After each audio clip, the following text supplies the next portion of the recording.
auditeurs et téléspectateurs, bonsoir et bienvenue dans notre émission quotidienne, le forum du studio Kalangou, axé sur l'actualité et des faits de société. Vous écoutez ce programme sur les ondes de nos 52 radios et 7 télévisions partenaires qui diffusent nos contenus dans les 8 régions du Niger. Aujourd'hui, nous allons parler de la prévention et la gestion des catastrophes au Niger, cas des inondations. Ces dernières années, plusieurs départements et communes du Niger enregistrent des cas d'inondation, notamment pendant la saison des pluies. L'accumulation des eaux de ruissellement suite à de fortes précipitations sont entre autres les causes principales. En 2021, c'est un rappel, le Niger a connu des inondations consécutives aux fortes pluies enregistrées dans le pays, ayant affecté plus de 250 000 personnes dans 47 départements. Bilan, 77 décès, des pertes de biens, des récoltes et bétail emportés, selon un rapport du Bureau de coordination des affaires humanitaires au Niger, OCHA, publié en novembre 2021. Qu'est-ce qui est à la base des inondations au Niger ? Quels sont les impacts sur la vie des concernés? Comment sont pris en charge les sinistrés et par qui? Est-il possible de prévenir ces inondations? Quelles sont les actions de prévention de l'État et partenaires? Ce sont à ces questions et à bien d'autres que nos invités vont tenter de répondre. Aujourd'hui, nous sommes en compagnie de M. Tarey Daouda, jeune volontaire du Niger. Bonsoir, M. Tarey. Oui, bonsoir. De M. Ali Yaro du ministère de l'Action humanitaire et de la gestion des catastrophes. Bonsoir M. Ali Yaro. Et bonsoir Rafika. La protection civile a été invitée mais n'a pas pu envoyer de représentants. Je suis Rafika Attaher à la modération de ce forum.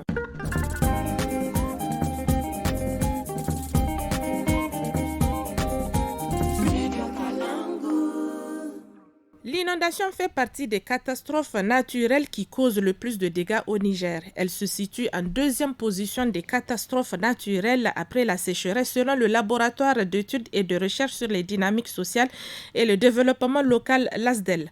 Comment est-ce que vous définissez une inondation, M. Yaro? Madame Rafika, d'abord je vous remercie pour l'opportunité que vous nous donniez de temps en temps de passer sur vos plateaux pour débattre et échanger et puis sensibiliser nos populations. Donc, l'inondation, c'est une catastrophe naturelle, l'une des plus récurrentes d'ailleurs au Niger, qui est due à la saison de pluie ou aux écoulements d'eau. Voilà. Et donc, autre chose qu'il faut peut-être ajouter à ce niveau, au Niger, on connaît deux types d'inondations. L'inondation pluviale, celle qui est provoquée par la saison de pluie, et puis l'inondation aussi fluviale, celle de la crue du fleuve Niger. Donc au Niger, vraiment les deux types d'inondations que nous connaissions. Voilà. Lesquelles sont les plus fréquentes? Voilà, vraiment les plus fréquentes, c'est l'inondation pluviale. Voilà, c'est la plus fréquente. D'accord. Monsieur Tarey, selon vous, est-ce que les hommes jouent un rôle particulier dans les risques d'inondation? Est-ce qu'ils favorisent ou non ces inondations? Merci de nous avoir donné l'opportunité de participer à ce forum. Donc, par rapport à la responsabilité des hommes sur les éventuelles inondations, moi, je dirais que oui, l'homme peut être entièrement responsable d'ailleurs de cette situation d'inondation, parce que c'est l'homme qui vit, c'est-à-dire autour de là où l'eau passe. Donc, il peut favoriser en fonction de ses actions, en fonction de ses faits, n'est-ce pas, certaines, comment on appelle ça, de règlement, comment on appelle ça, de la fonctionnalité ou du ruissellement de ces eaux-là. Donc, je parle dans ce sens par rapport à comment on appelle ça, de verser les déchets dans le fleuve, de laisser le fleuve ensablé et beaucoup d'autres, comment on appelle ça, situations qui peuvent favoriser en tout cas ces fléaux. Comment expliqueriez-vous les inondations de ces dernières années? Par rapport aux inondations de ces dernières années, je dirais que c'est une situation qui est connue de tous. Nous connaissons tous aujourd'hui la situation dans laquelle notre fleuve je prends l'exemple du fleuve Niger et que je maîtrise un peu. le lit du fleuve est tellement ensablé qu'il ne peut plus contenir l'eau qu'il est censé contenir. Là, je parle de toutes les deux situations de l'inondation fluviale et comment on appelle ça, de l'inondation de la crue. Pour revenir sur la situation de 2020, M. Yaro, est-ce qu'on aurait pu éviter cette catastrophe? En 2020, on n'aurait pas évité parce que c'est naturel, mais peut-être on aurait pu atténuer si un certain nombre de mesures ont été prises en amont.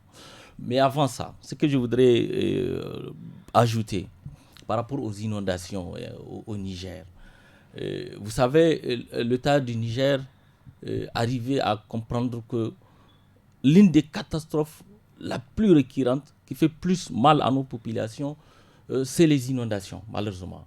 Et donc ça a amené l'État à dire, bon, je vais créer un ministère à qui je vais dédier la gestion des inondations. Quand bien même c'est multi-acteurs, mais qui va assurer le lead. Comme ça permettra de voir plus clair et de gérer cette affaire des inondations de manière très responsable.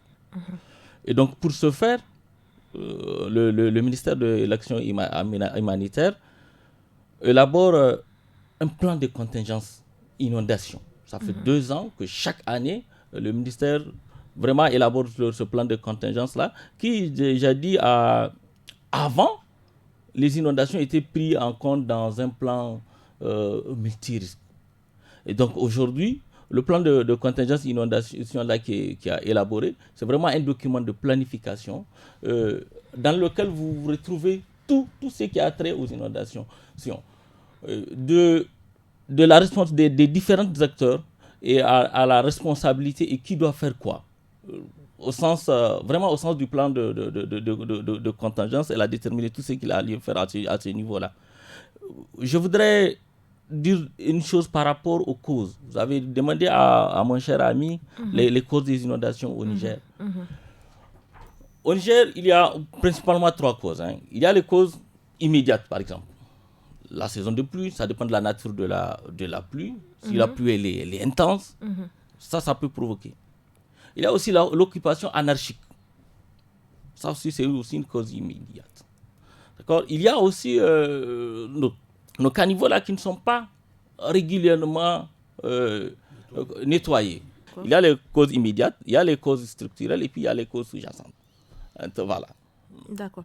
Vous avez parlé de plans, mais est-ce qu'il y a des dispositions par exemple, prises par les concernés eux-mêmes et par les autorités? Les dispositions prises. Bon, par rapport aux autorités, les dispositions sont prises. Lesquelles? Lesquelles? Ça commence d'abord par l'institution qui est mise en place pour prendre ça en charge. Sur le terrain? Sur le terrain. Oui. OK. Du niveau national au niveau communal. Il y a des structures qui sont mises en place, au sens, bien sûr, du plan de contingence, du niveau national au niveau communal, qui dit qui doit faire quoi et à quel moment. Voilà. Et avec des activités claires qui ont été identifiées et qui correspondent à toutes les phases de gestion d'une catastrophe, qui va de la prévention au relèvement. Des actions sont proposées. D'accord. Qui doivent être mises en œuvre, bien sûr, par l'ensemble des acteurs. Parce que la catastrophe, elle est multi-acteurs. C'est beaucoup de gens qui interviennent. Donc, chacun, en fonction de là où il est, doit jouer un rôle. Voilà. Doit s'approprier les actions qui ont été identifiées dans le cadre de la gestion responsable des inondations. Chacun doit savoir qu'est-ce qu'il faut faire. Voilà. D'accord. Monsieur Taré, vous êtes aussi sur le terrain. Est-ce qu'il y a des dispositions prises par les concernés eux-mêmes? Sur ce point, il y a une portion, n'est-ce pas, des intéressés qui croient vraiment à ces phénomènes-là. Parce que si seulement les gens prenaient conscience du danger, c'est-à-dire lié aux inondations, beaucoup allaient être évités. Parce que la plupart des personnes touchées en cas de ces catastrophes, ce sont des gens qui vivent aux alentours, ce sont les riverains qui sont presque sur les lits, sur le passage du fleuve. Donc la présence des hommes sur les rives favoriserait plus les inondations selon vous? Mais bien sûr, parce que là je parle dans le sens où c'est les gens même qui provoquent cette inondation. Si seulement il n'y avait pas ce genre-là sur le passage du fleuve, il n'y aurait pas d'inondation. L'inondation, c'est quand l'eau vient de façon anarchique et inonde certaines maisons qui sont aux alentours, n'est-ce pas, du passage du fleuve. Là, les gens ils savent pertinemment que ça, c'est le passage du fleuve. Et quand la crue vient, l'eau passe par là. Vous venez, vous faites des habitations. Vous construisez des maisons. Mais c'est normal. C'est normal que l'inondation vienne. Donc, moins il y a des habitations sur le fleuve et moins il y a des inondations. C'est ce que vous essayez de nous dire. C'est ce que j'essaie de dire. S'il y a moins d'habitations, on pourrait éviter toutes ces inondations. On pourrait éviter toutes ces situations-là. Mais l'inondation de l'année passée, la dernière inondation, celle de 2021, elle, c'était une inondation particulière. 2020 2021. C'est 2020. Septembre 2020, autant pour moi. C'était une inondation particulière que le Niger n'a pas vécu, ça fait des années. Parce que c'est aller jusqu'à dans la ville. Parce que ça dépasse, c'est carrément débordé. Et ça aussi, c'est lié au phénomène de l'ensablement du lit du fleuve. C'est lié à ça. Si seulement le lit était désensablé, on aurait pu atténuer, ou bien ça aurait pu être un peu, comment on appelle ça, léger par rapport aux conséquences qu'on avait enregistrées. D'accord. Monsieur Yaro, quelles sont les zones ou les régions les plus exposées au risque d'inondation au Niger? Bon, au Niger, de manière générale, dans une certaine mesure, toutes nos régions sont potentiellement inondables. Toutes nos régions connaissent des zones qui sont potentiellement inondables. OK? Maintenant, les régions de fleuves sont les plus touchées. Niamey, Tillabéri et puis Dosso. Voilà. Vous avez par exemple Difa, il n'y a pas le fleuve, mais il y a la Komadougou et Yabé. Et ils connaissent aussi les deux types d'inondations dont je faisais allusion tantôt. Là, c'est l'inondation pluvieuse et celle qui est liée aussi à la Komadougou et Yabé. Monsieur Yero, à Zender aussi, l'année passée à Magaria, il a été constaté une inondation. Mais comment est-ce que vous expliquez cela? Parce qu'il n'y a pas de fleuve, je pense, là-bas. Oui, justement, il n'y a pas de fleuve. Au Niger, toutes les régions ont des zones qui sont potentiellement inondables. D'accord? Oui, qu'est-ce qui fait cela? Bon, ce qui fait cela, il y a aujourd'hui, par exemple, le changement climatique. Il y a des endroits où avant il ne pleuvait pas, il pleut aujourd'hui, ça dépend, il pleut beaucoup. Et puis il y a la nature aussi du sol, qui est un facteur aussi très très déterminant dans les inondations. Donc là, on revient au premier type d'inondation que vous nous avez dit provoqué par les pluies. Il y a d'abord la pluie souvent qui est très abondante. Il y a le fait que les gens construisent dans des zones inondables. Il y a le fait aussi que souvent nos habitations ne sont pas adaptées. Il y a aussi le manque d'aménagement aussi, parce que souvent, vous voyez, les constructions se battent de manière anarchique. Il n'est pas prévu de voies de ruissellement. Et comme on dit en langue, la pluie, elle ne change pas de voie. Si elle doit passer sur ta maison, elle passera sur la maison. Donc il y a toutes ces choses-là qui font que dès qu'il y a une quantité de pluie énorme, c'est difficile d'échapper à ces inondations-là. Il y a aussi un autre fait quand même que vous-même, vous, hommes de médias, vous constatez avec nous. Rien que dans la ville de Niamey, ok, les gens souvent, bon gré ou mal gré, enfin, ils décident de boucher par exemple la voie de l'eau. Dans le quartier, on voit pendant la saison de pluie, chacun barricade de son côté, on ne permet pas à l'eau de passer. Et donc, du coup, vous fermez de côté de votre mur, vous inondez votre voisin. Donc, c'est des cas comme ça qu'on a un peu partout. Autant on l'a à Niamey, autant on a ce comportement aussi dans les autres régions aussi du Niger. Quoi. On revient toujours à l'homme. On revient à l'homme, oui. Vraiment, oui, tout à fait. Arrivez-vous quand même à intervenir dans toutes ces zones au Niger en cas d'inondation, les zones qu'il vient d'énumérer? Non, la première fois qu'on a intervenu par rapport à une situation d'inondation, c'était en 2020, septembre 2020. Selon le Bureau de coordination des affaires humanitaires au Niger, la région de Maradi est la plus affectée en 2021 avec plus de 12 000 ménages, soit 104 personnes sinistrées à la date du 4 octobre 2021. Qu'est-ce qui expliquerait cet état de fait, surtout qu'à Niamey, les inondations sont majoritairement observées aux environs du fleuve Niger. Alors, qu'est-ce qui fait que Maradi est en tête de la liste en 2021, Monsieur Yero? Oui, pour 2020, certainement pour Maradi, ça s'expliquerait par le fait que la quantité de pluie qu'ils ont enregistrée. Il y a aussi, comment on appelle ça, ils ont un grand coris là qu'ils appellent, je crois, comment ça s'appelle déjà? Le Goulbi. Le Goulbi qui vraiment, quand c'est plein à son passage, ça rase tout. Et aussi, il y a le problème d'urbanisme aussi au niveau de la région de Maradi. Surtout, particulièrement la ville. Bon, heureusement, j'ai vu maintenant, c'est en train d'être rangé, mais il n'y avait pas de caniveau. Il n'y avait pas de caniveau du tout. Et donc, du coup, des constructions dans les vieux quartiers à Maradi où c'est en banco. Donc, c'est difficile qu'ils échappent, malheureusement. Oui.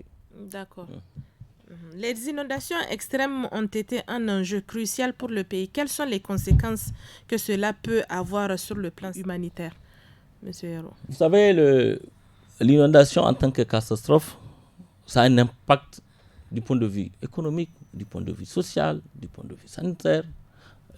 Humanitaire, voilà. Bon, voilà, du point de vue humanitaire, naturellement. Parce que si vous voyez les sinistres, les conditions dans lesquelles les gens qui perdent tout, le désordre dans lequel ils se retrouvent, ça ressemble à un drame humanitaire. Quoi. Et par rapport à la prise en charge. Imagine, la catastrophe, elle ne prévient pas, il y a un choc. Vous avez des milliers de sinistrés. D'abord, en termes même de ressources humaines, il faut mobiliser pour le sauvetage. Ça, c'est un coût. Ce n'est pas évident qu'on puisse mobiliser toute la ressource humaine nécessaire au moment-là. Ça, c'est un. Deuxièmement, par rapport aux différentes assistances, l'État seul ne peut pas. Il faut que les différents acteurs humanitaires qui accompagnent l'État se mettent aussi le travail. Et c'est pourquoi, dans le cadre du plan de contingence, vraiment, tous ces acteurs-là, ils sont partie prenante. Et l'État dit, par exemple, quand il y a des sinistrés au niveau communal, au sens du plan de contingence, en tout cas, l'État a fixé un seuil. Pour dire si dans une commune, on a de 0 à 50, vraiment, les premières assistances, c'est au maire de les prendre en charge. Au niveau départemental, quand vous avez des sinistrés, enfin en termes de ménage, je parle en termes de ménage, de 50 à 100 ménages, ça c'est vraiment le préfet autour de lui et son comité de gestion d'inondation, c'est à eux de faire face. Au niveau régional, quand vous avez 500 ménages à plus, ça c'est le gouverneur. C'est à lui, au niveau de son comité, c'est à eux de prendre des questions là en charge. Maintenant, au-delà, ça, c'est l'État au niveau national et puis tous les acteurs humanitaires qui aident. L'effet de surprise, quel impact ça peut avoir sur vos activités? Est-ce que ça vous freine ou bien vous arrivez quand même à faire ce qui était quand même prévu? Oui, ça nous freine parce que ça nous montre un peu nos limites. Hein. Ouais. Ça montre un peu nos limites et ça nous dit il faut encore se réorganiser, il faut encore se réorganiser, il faut encore se regarder davantage, il faut mobiliser beaucoup d'acteurs, il faut que cela soit, comment on appelle ça, la catastrophe, en tout cas qui est liée aux inondations, il faut que dans toutes nos planifications, au niveau du niveau communal, au niveau national, il faut que tous les acteurs prennent ça en charge, prennent ça en compte, pour qu'on y arrive à bout. D'accord. Sinon, dès que la catastrophe est là, souvent c'est très, très, très, très difficile d'apporter les réponses nécessaires. Mais donc, c'est ce qu'on peut même. Monsieur Yaro, en amont, vous nous avez dit que l'État a pris des dispositions pour justement prévenir ces inondations. Mais comment est-ce que quand même avec ces dispositions, vous avez un effet de surprise? Ça vous surprend? Je pense que vous êtes quand même prêt. Si l'inondation vient à tout moment, vous devez quand même être prêt à faire face. Comment est-ce que vous nous expliquez cela? Avec toutes les dispositions, les préventions. Oui, bien sûr. Les dispositions qu'il faut prendre en amont. D'accord, d'abord la catastrophe, on ne peut que prévenir pour atténuer. On ne peut pas l'empêcher d'y arriver. Oui, bien sûr. Voilà. Aujourd'hui, tout le travail qui est en train d'être fait, surtout notamment par rapport aux inondations, pour éviter effectivement l'effet de surprise dont je fais allusion, peut-être que je ne me suis pas bien exprimé. Quand la météo et le service d'hydrologie, ils se mettent dans le cadre d'un comité pour dire cette année, voilà les prévisions météo-hydrologiques au Niger. Et qu'on identifie les différentes zones qui sont potentiellement inondables. Rapidement, on conçoit un message très clair à l'endroit de ces zones-là. Réponse rapide. Voilà, dans toutes les langues. D'accord? C'est la base des simulations aussi qu'on fait, pensant que voilà, tel nombre de personnes pourraient être affectées. Pour que des réponses soient préparées au cas où la crise survienne. D'accord? Ça, c'est le travail de prévention qu'on fait. Ça fait des ans qu'on le fait. On fait des messages de sensibilisation pour dire, voilà, faites attention, cette année, voilà ce que disent les prévisions. Mais, on est toujours confronté, malheureusement, à ce mal comportement, malheureusement, que nous confrontons chez nos compatriotes. Quoi. Voilà. D'accord. Monsieur Tare, quel impact ces inondations peuvent avoir à long et à court terme sur le développement? Quand vous prenez la situation des sinistrés de l'année 2020, à cause de ces inondations-là, c'est des gens qui ont perdu à jamais leur maison. Ils ont à jamais perdu cette fraternité qu'ils avaient avec des gens. Ils ont été cassés, retrouvés dans des zones où, même si auparavant on t'est payé, tu n'allais pas aller vivre. Ils ont perdu leur champ. Ça, c'est les impacts sur l'économie. Ça touche un peu tout le monde, en fait, les impacts. Parce que eux, oui, pour eux, c'est économique parce que leurs activités génératrices de revenus, c'est les jardins qu'ils ont. Ils font comment on appelle ça, des légumes, ils vendent, ils se retrouvent, ils gagnent leur vie, certains font la pêche et tout ça là. Donc maintenant, ils ont carrément quitté ces zones pour aller dans des endroits où il n'y a même pas d'eau, et sachant pertinemment que leurs activités principales, c'est soit la pêche, soit l'agriculture. Là, c'est déjà un problème, n'est-ce pas, par rapport à l'employabilité qui est créée. Et nous aussi, si aujourd'hui on dit que s'il y avait avant cette inondation 200 jardins et qu'il y a maintenant seulement 50 qui sont en activité, il y a cette réduction d'alimentation, et comment on appelle ça, qui est là. Peut-être que la population a une forte demande et que maintenant, à cause de cette réduction d'activité, il n'y a plus possibilité de satisfaire la demande. Donc il y a tous ces paramètres-là, ils sont nombreux que je ne peux pas énumérer de suite. Mais le problème, il est socio-économique. Et là, ça persiste. Vraiment. Monsieur Yaro, que fait exactement le ministère de l'Action humanitaire et de la gestion de catastrophes dans la prévention et la gestion des inondations? Très bonne question. Ce que nous faisons, d'abord de par nos attributions, nous faisons la coordination. D'accord? Nous portons toute la communication qui doit être faite en termes de prévention au moment où les différents services météorologiques et hydrologiques annoncent les prévisions pour l'année, pour attirer l'attention. Au moment des inondations, ça c'est clair parce qu'au Niger, chaque année, il y aura des inondations. Peut-être qu'ils n'auront pas les mêmes intensités. Nous faisons des messages de sensibilisation avant, pendant et après par rapport aux différentes comportements. Nous faisons aussi de l'assistance. Et c'est en collaboration avec la direction de la protection civile. Monsieur Tare, quelles sont vos activités principales dans la gestion des inondations? Nos activités principales, nous, quand il y a inondation, on fait aussi des activités bien avant qu'on est en train d'initier, parce que nous avons compris qu'il y a un problème de sensibilisation qui est là. Donc maintenant, on est en train de voir dans quelle mesure commencer des sensibilisations pour informer ou bien pour rappeler aux gens, parce qu'ils connaissent déjà les dangers par rapport à comment s'y prendre pour qu'ils ne soient pas pris dans le piège des inondations comme les années précédentes. Donc, par rapport aux activités que nous menons quand il y a inondation, on fait d'abord un premier travail d'évacuation s'il y en a. On fait l'évacuation et maintenant on fait de quêtes. On lance des quêtes en nature, en espèces pour venir en aide à ces sinistrés qui sont dans les besoins. Donc l'année 2020, ce qu'on a fait, on a fait un stand pendant un mois. Et à la fin de chaque semaine, pendant 4 semaines, à la fin de chaque semaine, on amène ce qu'on a eu, ce qu'on a collecté pendant la semaine. On amène si c'est de la nourriture, si c'est des trucs en espèces, des habits. Et chaque jour, on amène de l'eau et de nourriture déjà préparée aux sinistrés. Et nous avons aussi parmi nous des médecins qui font la prise en charge médicale. Et puis voilà. Vous avez pu venir en aide à combien de personnes sinistrées en 2020 où vous avez commencé et en 2021, si on peut avoir un bilan?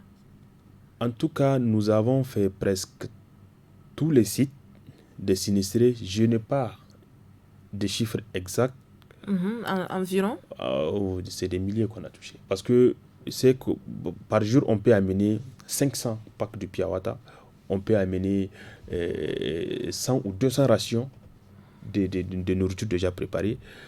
Et quand on part sur un site, on fait en sorte que tout le monde soit bénéficiaire. Tout le monde, comment on appelle ça, que tout le monde bénéficie de ce qu'on a amené. Donc, quel qu'en soit le nombre de personnes qu'il y a sur le site, on fait en sorte que, c'est pour cela qu'on bloque toute une semaine pour collecter, et puis on fait la répartition en fonction.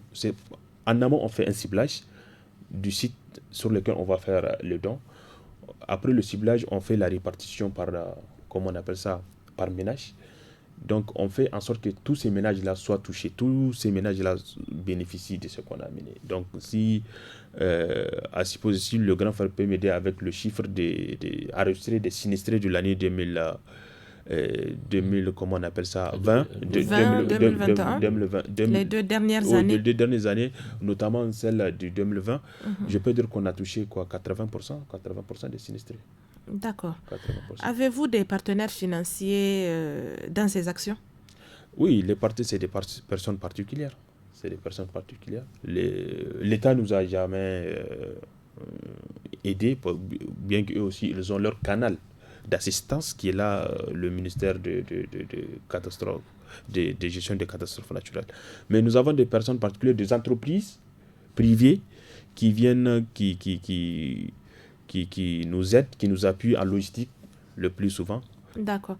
Là, c'est une question pour vous deux. Pour que le budget puisse être à la hauteur, comment est-ce que vous vous prenez pour éviter les doublons?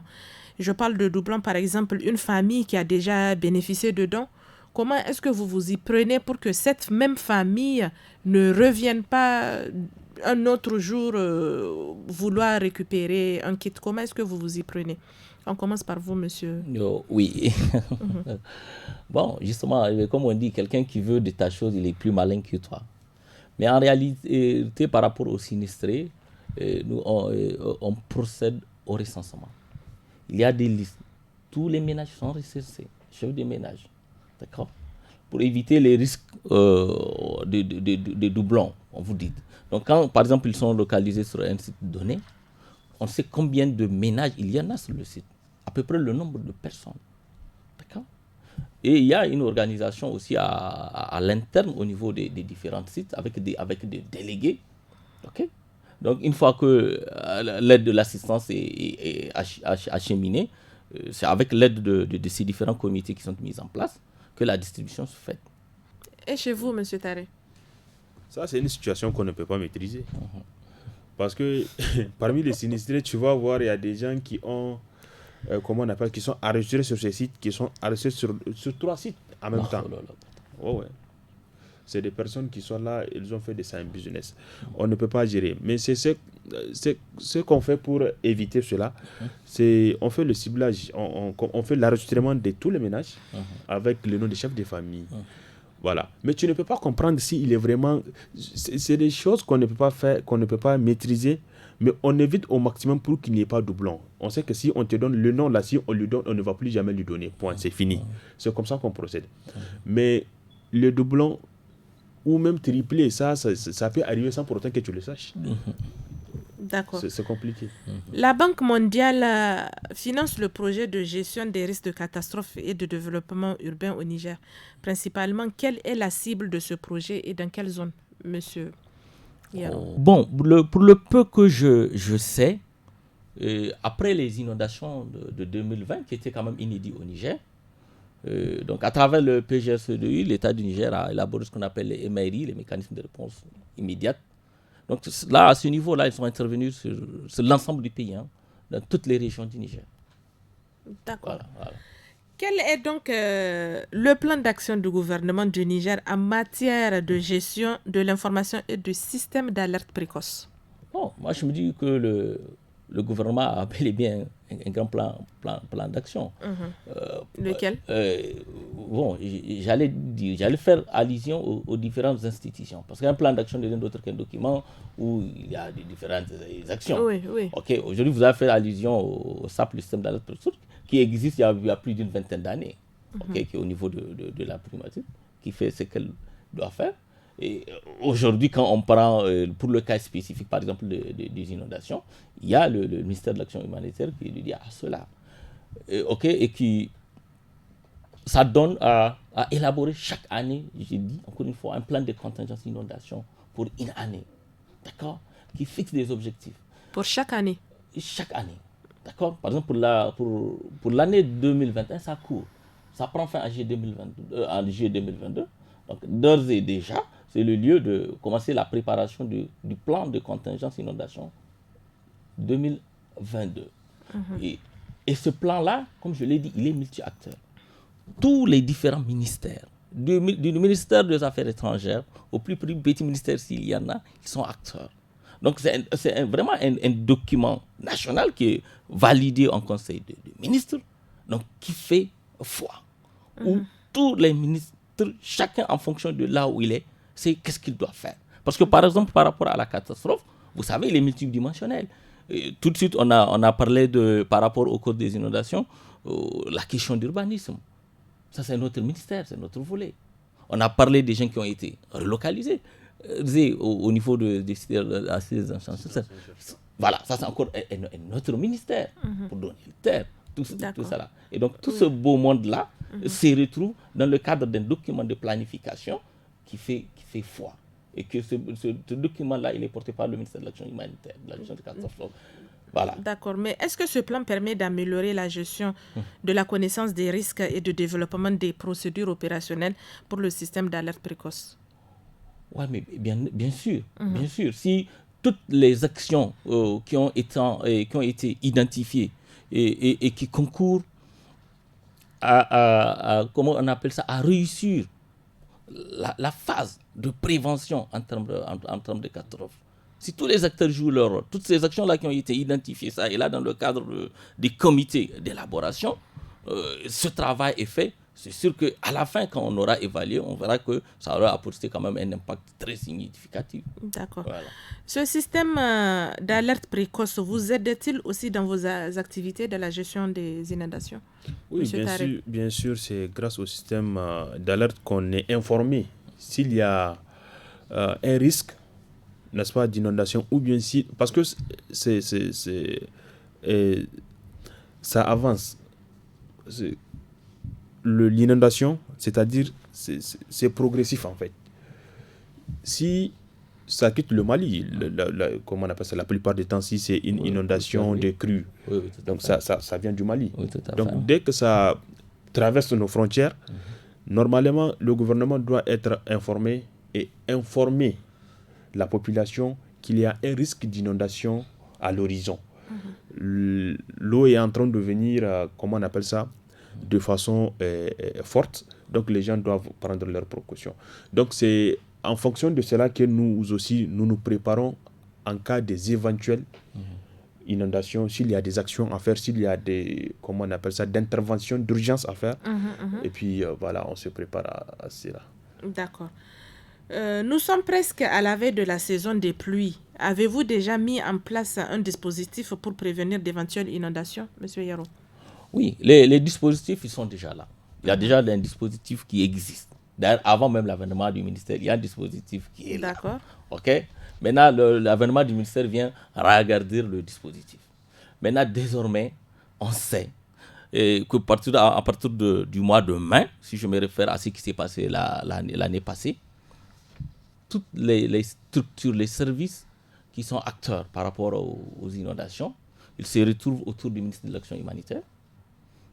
Chacun dit, voilà les différentes prévisions.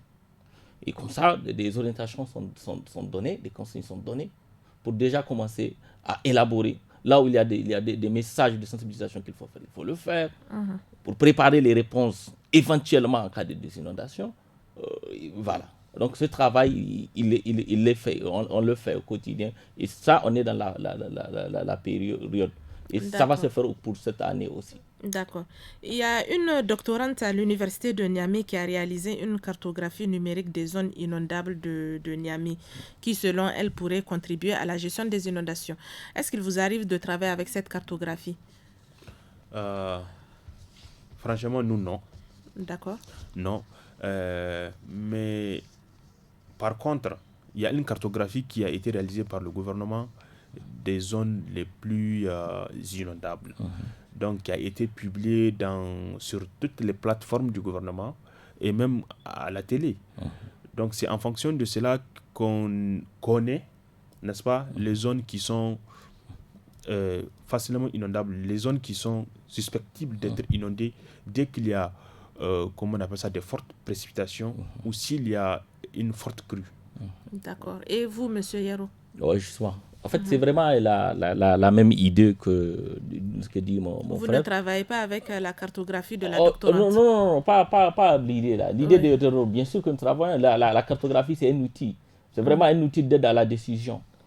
Et d'ailleurs, toujours dans le cadre des préparatifs, par exemple, je me réfère à l'année passée 2021, dans les instructions qui nous ont été données, il fallait produire la cartographie des zones qui sont potentiellement inondables pour l'année 2021 au regard des différentes prévisions. D'accord? Ça a été fait. D'accord? Ça a été partagé, comme il l'a dit, ça a été diffusé sur Télé Sahel. D'accord? Donc à Zender, on sait à peu près, voilà les départements qui sont susceptibles d'être inondés. À Dosso, on connaît à peu près.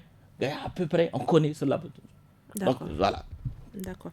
Quelle ambition afin que le Niger puisse réduire de façon significative sa vulnérabilité structurelle aux catastrophes naturelles, les inondations, cas des inondations. Quels sont les défis à relever et quel appel est-ce que vous lancez à la population nigérienne pour venir à bout de ces défis? Monsieur Yero. Wow. D'accord. Ça, c'est une très, très bonne question. Moi, je me dis encore une fois, sans être l'avocat de l'État, l'État est sur la bonne voie. D'accord? Tu as dit, bon, voilà les orientations, voilà les pistes à suivre. D'accord? L'État met des institutions, on donne des orientations, on donne des plans.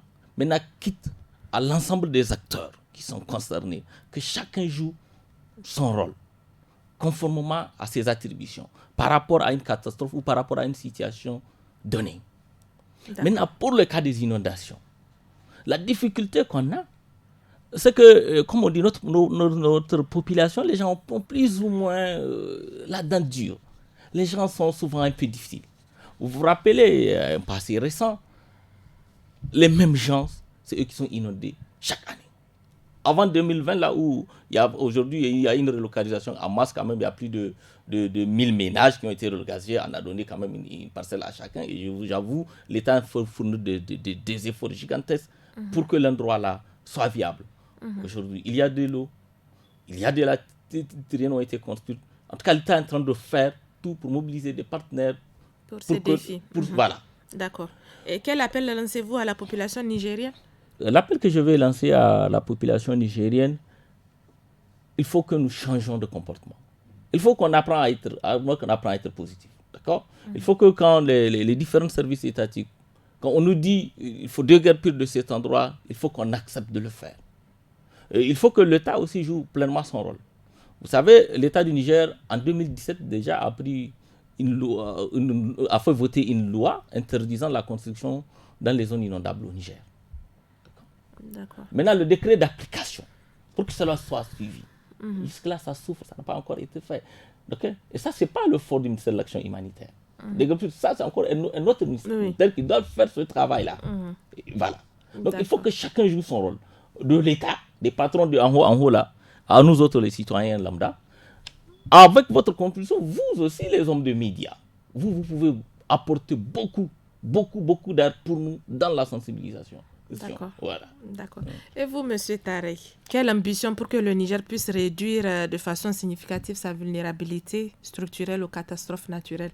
Quels sont les défis à relever et quel appel lancez-vous à la population nigérienne, selon vous? Vous savez, les défis là, les défis là ont toujours été là, ils n'ont pas changé de nature. Et par contre, ils ne font que se regarder parce que rien ne fait par rapport à cela jusqu'à présent. Les mêmes causes produisent les mêmes effets. Quels sont ces défis? Les défis, d'abord, le défi le plus important, c'est celui du désensablement du fleuve.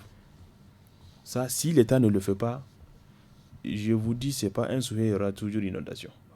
Parce que l'eau ne va pas cesser de venir. Il y aura pas, la crue ne va pas s'arrêter. Si le lit du fleuve est ensablé, c'est-à-dire sa capacité de contenir, n'est-ce pas, l'eau qui vient, il y aura toujours débordement.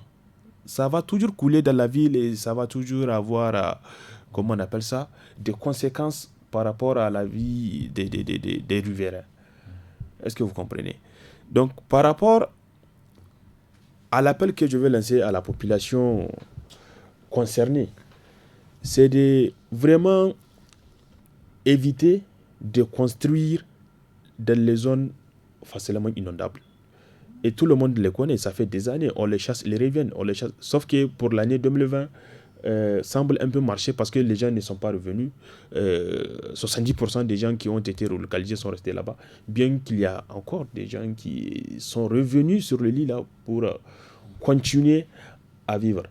L'État doit prendre ses responsabilités. Quand on empêche aux gens de construire, il faut créer toutes les conditions pour qu'ils ne construisent pas.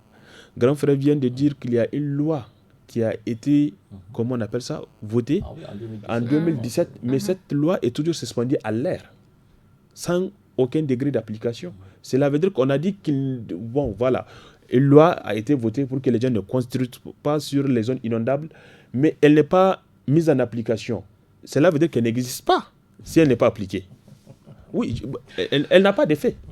Elle n'a pas d'effet. Donc, tu peux aller construire là où on a interdit, là où on a dit qu'on a interdit de construire, sans pour autant que tu sois arrêté parce que ce n'est pas un délit. La loi n'est pas appliquée. Quand l'État fixe, et comment on appelle ça, une façon de faire les choses. Donc, il faut nous militaires mettre en application cette, comment on appelle ça, cette procédure et faire respecter cette procédure. Donc, je pense que c'est comme ça qu'on peut venir à bout ou bien à terme de cette situation d'inondation-là. D'accord. En résumé, dans notre discussion, la prévention des catastrophes naturelles, cas des inondations, a d'autant plus d'importance que la confrontation des systèmes naturels et des systèmes humains. Elle générera de plus en plus compte tenu de l'importance croissante que jouent les hommes, en particulier urbains. Des enjeux tellement considérables que le développement global des sociétés peut être durable, gêné, voire arrêté pendant de nombreuses années. Nous sommes au terme de ce forum. Merci de l'avoir suivi. Nous étions en compagnie de M. Tarek Daouda, jeune volontaire du Niger, en compagnie de M. Ali Yero du ministère de l'Action humanitaire et de la gestion des catastrophes. La protection civile devrait aussi être avec nous pour intervenir dans ce débat, mais n'ont pas pu envoyer de représentants. Merci, chers invités, d'avoir répondu à notre invitation. Merci également à vous, chers auditeurs, de nous avoir suivis. C'était Rafika Taher à la présentation, à la technique Mustafa Ayouba et à la régie vidéo Issa Lawali. Rendez-vous demain à la même heure pour un autre thème du forum du studio Kalangu. Excellente soirée à vous et au revoir.